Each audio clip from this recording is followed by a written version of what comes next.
下駄を愛することは辛いな。いつも無条件で誰かを愛していたんだし。だからなんで同じように受け取れないのでしょう。A man sits hunched over a typewriter in a dimly lit room, cigarette smoke curling through the air, his fingers punching out lines like jabs in a bare-knuckle fight. This is Charles Bukowski, a poet, novelist, and voice for the gritty, unseen corners of society.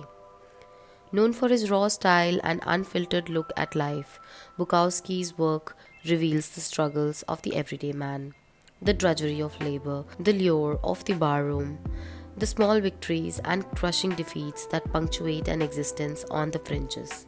Bukowski's world is populated by factory workers, drunks, gamblers, and loners, all yearning for meaning in a world that often offers none. His words don't flinch, they confront the bleakness head on, turning despair into dark humor and disillusionment into a kind of bruised poetry. He took the mundane and the melancholy and rendered them with a fierce honesty, finding strange beauty in life's messiest parts. For Bukowski, art wasn't about polish or perfection. It was about truth, about exposing life's rougher edges, and about speaking for those too often silenced or ignored. His writing invites readers to embrace the rawness of existence, to walk through fire with a smile, or at least a smirk, and to find something real in a world that rarely promises it. So here are 5 quotes listed and explained that will promise you love in your life but may not promise you the love of your life. On life, bad taste creates many more millionaires than good taste. Bukowski often wrote about the gritty, raw parts of life and had little patience for the polished and pretentious. He might say this quote speaks to how society rewards things that are loud, crass, or shallow rather than things with depth, substance, or artistry. In Bukowski's eyes, people often choose quick, easy pleasures over complex or thoughtful experiences.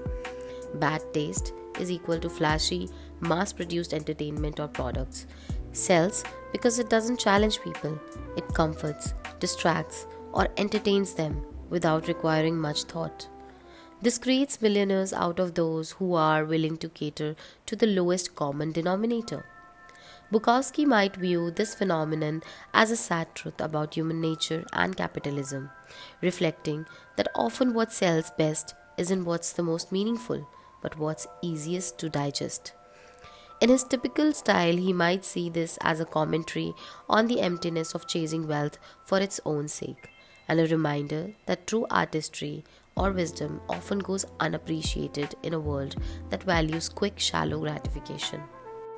On love, I loved you like a man loves a woman he never touches, only writes to, keeps little photographs of. Bukowski is painting a picture of love that's almost haunting in its distance.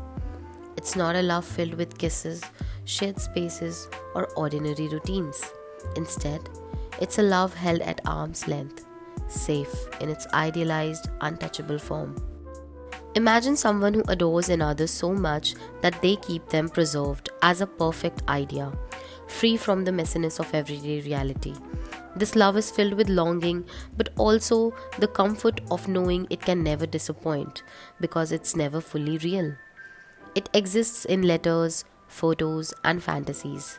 The kind of love that's beautiful because it's never tested by real life. It's like loving a memory or a dream rather than a person you see every day. This love is tinged with loneliness, but it's also pure and undisturbed, kept safe in small precious fragments. Bukowski's words capture that bittersweet mix of passion and distance, where love is intense precisely because it's just out of reach. On people.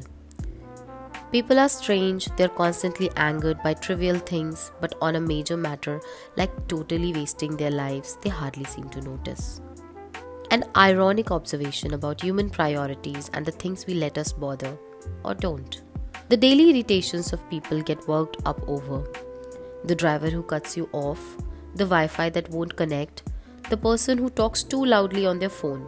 These little frustrations flare up and grab our attention, as if they're the most urgent problems in the world. We fume, rant, or dwell on them, spending our energy on things that, in the big picture, are almost meaningless. But then, zoom out to the big stuff, the deeper, more difficult questions. Are we happy? Are we doing something meaningful with our time?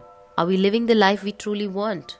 Bukowski is saying that strangely enough, people don't get nearly as fired up about these questions.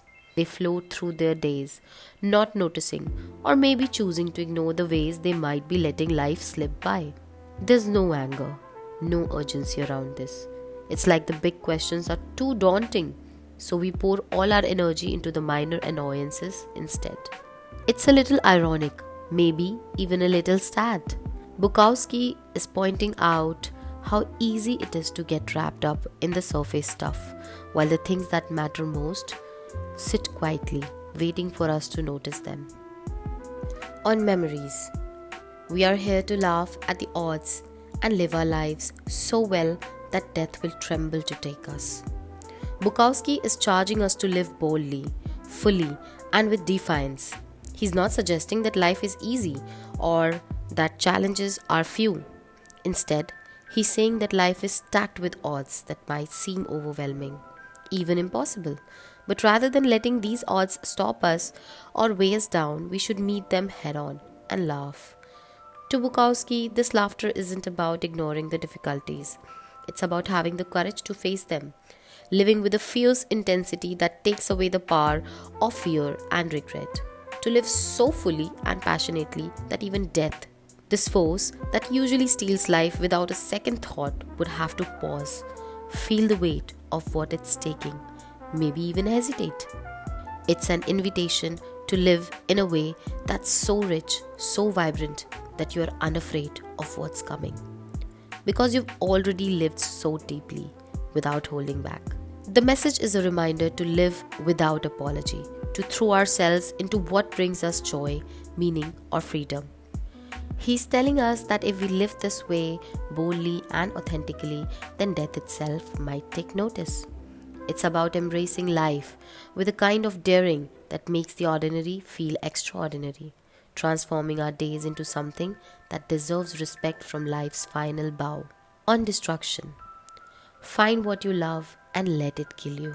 Bukowski is speaking to the idea of pursuing passion with such intensity that you're willing to sacrifice everything for it, even yourself.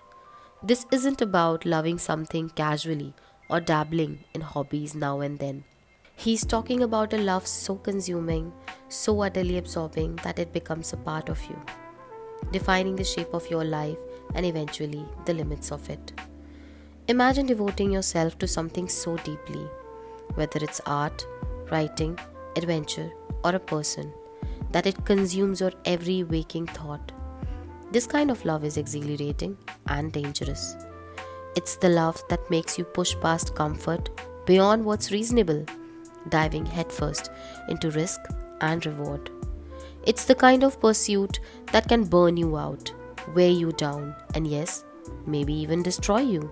But Bukowski suggests that this path is far better than living safely in half measures or compromises. It's like he's saying, don't just live, live fully, with a kind of passion that doesn't just fill your days but gives them a wild, furious meaning. And if that passion ultimately takes its toll, if it kills you in some way, you'll at least have lived truly, fearlessly. The cost of this intense, all-consuming love is worth it, because it's what makes life more than just survival. It's what makes it real, raw, and fiercely alive.